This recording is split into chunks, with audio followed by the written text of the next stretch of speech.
విద్యార్థుల్లో దాగి ఉన్న సృజనాత్మక నైపుణ్యాలను వెలికి తీయడమే సైన్స్ డే ముఖ్య ఉద్దేశ్యమని JNTUK director professor doctor Muralikrishna పేర్కొన్నారు. కాకినాడ శాంతినగర్లో గల శ్రీరామకృష్ణ పబ్లిక్ స్కూల్లో నేషనల్ సైన్స్ డేని ఘనంగా నిర్వహించారు.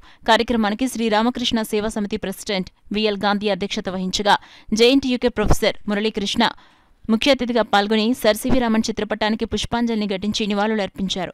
ఈ సందర్భంగా ప్రతి విద్యార్థి వారిలోని సృజనాత్మకతను నైపుణ్యాలను రంగరించి భవిష్యత్తులో శాస్త్రవేత్తలు కావాలని పిలుపునిచ్చారు. కార్యక్రమంలో భాగంగా విద్యార్థులు ప్రదర్శించిన సైన్స్ ఫేర్ అందరినీ విశేషంగా ఆకట్టుకుంది.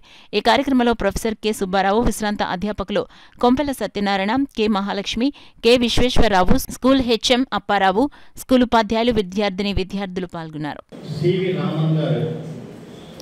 వారు అనేక పరిశోధనలు చేశారు. అందులో రామన్ ఎఫెక్ట్ అనేటటువంటి దాని మీద ఆయనకి నోబెల్ ప్రైజ్ కూడా వచ్చింది.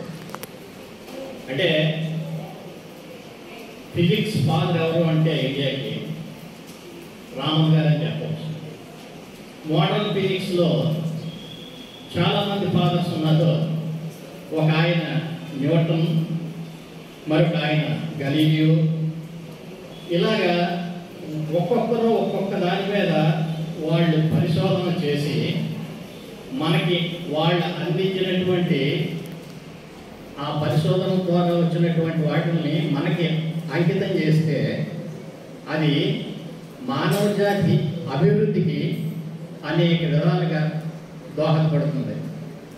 అయితే రామన్ గారు చేశారు, చాలా చేశారు. అందులో నోబెల్ ప్రైజ్ వచ్చింది దీని మీద అన్నమాట. ఎప్పుడైతే మీకు సరిగ్గా వినపడలేదో నాయిస్, నేను ఇంకా గట్టిగా చెప్తూ ఉంటా, మీకు ఇంకా ఇరిటేషన్ పెరిగిపోతుంది.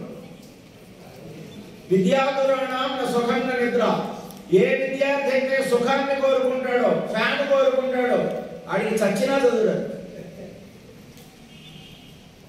కొత్త కొత్త విషయాలు నేర్చుకోవడాన్ని లోనే మీకు ఆనందం ఉండాలి. అంతేగాని ఫ్యాన్ కావాలి, ఏసీ కావాలి, మొబైల్ కావాలి, టీవీ చూడాలి, ఇవన్నీ పెట్టుకొచ్చి ప్రతి సినిమా చూడాలి అంటే అడుగు తినడానికి ఉపయోగపడుతుంది. నాలెడ్జ్ ద్వారా రాణించాలంటే ఎప్పుడు కూడా సుఖాన్ని కోరుకోకూడదు. మీకు సుఖం ఒక దాంట్లోనే ఉంటుంది స్టూడెంట్కి. ఎందులో కొత్త విషయాలు నేర్చుకోవడంలో. ఇప్పుడు కొత్త పాయింట్ నేర్చుకున్నారా? ఏంటది? నేర్చుకున్నారా? ఒక 10 పాయింట్ మంచి మంచి పాయింట్ చెప్తాను, రాసుకోండి. రెండో పాయింట్ రాసుకోండి. ఫస్ట్ పాయింట్ నేర్చుకున్నాను కదా, మాస్కింగ్. ఓకే, ప్రతిదీ రాసేకండి. ముందు వినండి. క్వశ్చన్ ఏంటంటే 2000 కలర్స్ ఉన్నాయి. కలర్స్ ఎన్ని ఉన్నాయి? 2000 కలర్స్ ఉన్నాయి. కానీ 2000 కలర్స్ కూడా 3 కలర్స్ నుంచి వస్తాయి అని చెప్పాడు ఐజాక్ న్యూటన్. ఐజాక్ న్యూటన్ ఏం చెప్పాడు? న్యూటన్ పేరు ఉన్నారా? సైంటిస్టులో అసలు బేబస్ సైన్స్, దాని మించిన సైంటిస్ట్ లేదని చెప్పేసి అంత గొప్ప సైంటిస్ట్, ఐన్స్టీన్ కన్నా బాగా పూర్వం. అతను ఏం చెప్పాడు? 2000 కలర్స్ ఉన్నాయి.